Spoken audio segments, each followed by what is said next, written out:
So we're here with two members of Admiral Fallow, with Sarah and Louis. Hi Sarah and Louis. Before we start, Louis is going to apologise because his voice is sore, so he's just here for basically to look good and noise and stuff like that with it as well. So you're chatting to Student Punch, so just to start off with just a quick description of Admiral Fallow, your kind of music with that as well, and what you guys are all about. Yeah, we are Admiral Fallow from based in Glasgow, but from all over Scotland and the north of England. We play kind of orchestral folk pop, I guess. Are three words you could tarnish it with. And we've been playing music together for about 4 years or so. And Fair enough. Obviously, this isn't the first incarnation of Admiral Fallow. You were called something before that, were you not? Yeah, we were called Brother Louis Collective before that, but it was just exactly the same lineup. What was with the name change then? Well, it was just sort of on the kind of eve or running up to releasing the debut album. We kind of thought maybe that would be the last chance to kind of change a name or something like that around that time. And I think maybe the last name before that hadn't sat that well, and it was just kind of, got put together quite quickly, and then it kind of stuck with us. So yeah, so it was just before the album came out we decided to change the name. Alright, obviously as quite a new young band, what are your kind of influences on your music? You said orchestral, folk, pop. Is that where your influences come from, or do you draw from a wider range of musical tastes? It's a bit of both actually.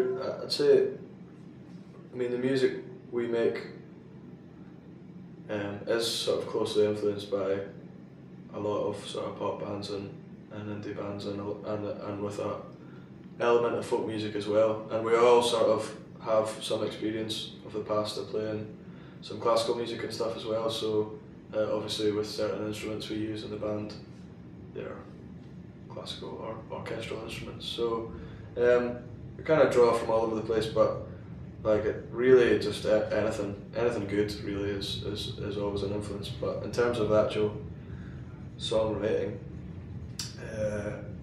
I particularly am a big fan of Elbow, and so I think that has a kind of take on it from that as well. Obviously at the minute in time the Scottish music scene is really vibrant. There's lots of young bands coming out of Scotland at the minute in time, and you guys have obviously worked with a few of them over the last couple of years. Do you think with so many bands coming out of such a small country just now, it's a help or a hindrance as a band coming through?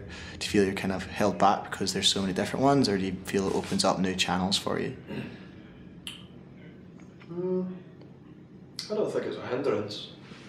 I think, well, in particular, recently I was just thinking we were getting to go over to South by Southwest this year, and with that doing a few gigs around about in states not too far away from Texas. So, and I feel like although Scottish bands have been going to that festival for a long time, I feel like getting gigs out with that has been made a lot easier by the success of some of the Scottish bands of recent times over there. So in that instance, I think it does open some doors, and I think generally if you hear this band's a Scottish band, then I think a lot of people around the world get quite excited by that. I don't know if it's particularly, what's the word? I don't know if it's deserved. But right now that seems to be the thing that people are it's kind of a buzzword right now in music, I guess. And it just so happens that we're of an age where like, we're lucky enough to be tied in with that kind of thing. You know, there's been great bands in Scotland for years and years, but it just so happens that some of them are doing quite well. At the same sort of time. New / old / re-released album sort of thing at the minute in time. Obviously trying to support that just now. Obviously you work with Paul Savage in that, you know what I mean, quite a mainstay of Scottish music across the years. You know what I mean, what are your hopes from the album and stuff like that as well? Kind of, do you see it going to do a lot better this time round, or kind of feelings towards that? Well, last time we it's the same thing again. We've put it out ourselves on just quite a small label, and but this time around it's just kind of more of a push, especially south of the border.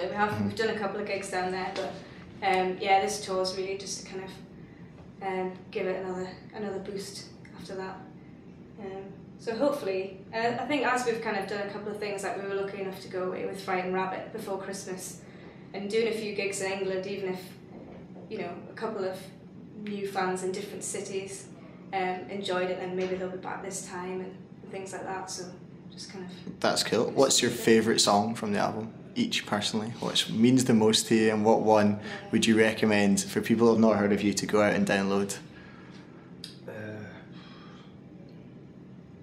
Probably Subutio for me, just because I think it's got a bit of everything that we do. Aye, exactly. I think if we were to pick one song, like you said, that shows people what we're all about and what we do and try and get into most of our songs, and that would be the one.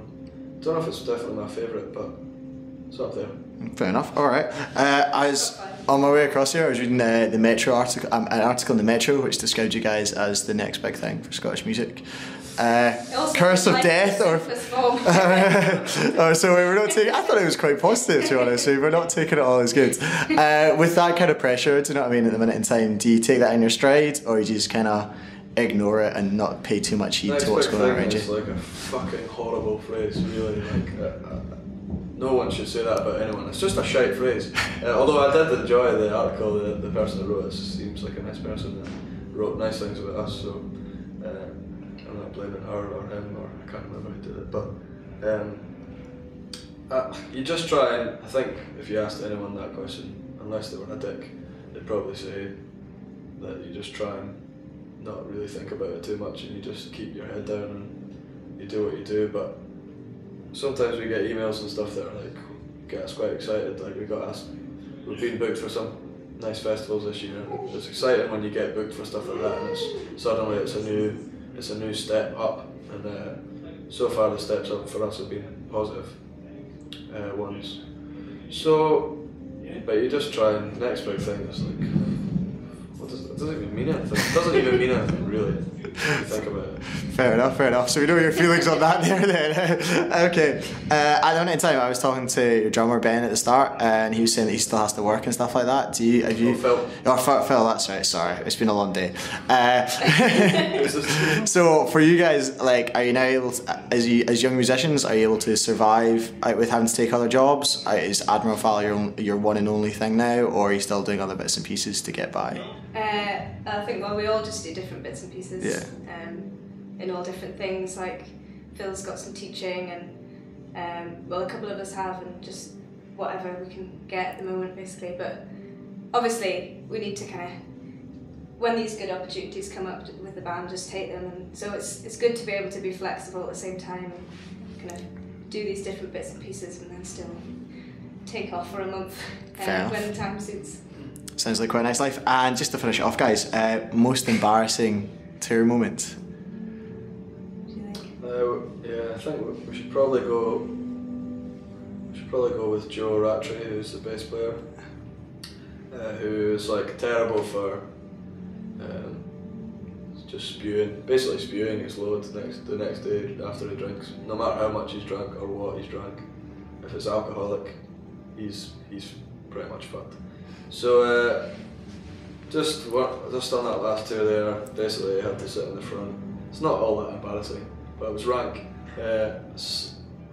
80 miles an hour down the motorway with Joe hanging out the window, and spewed right down the side of the van. Fairly foul, and quite a humorous fuss in the back. But also that thing about if someone vomits, you get a bit, you feel a wee bit yourself.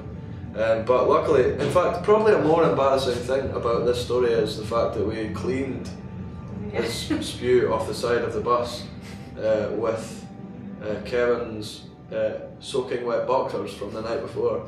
And the reason they're soaking wet is not because he pissed himself, but because me and him had a bath together at 5 o'clock in the morning in Stoke. Rock and roll there. Well, those boxers were wrong. That makes it entirely okay. Yeah. Well, thanks to members of Admiral Fallow for speaking to Student Punch. Have a good gig and best of luck for 2011 as well. Cheers.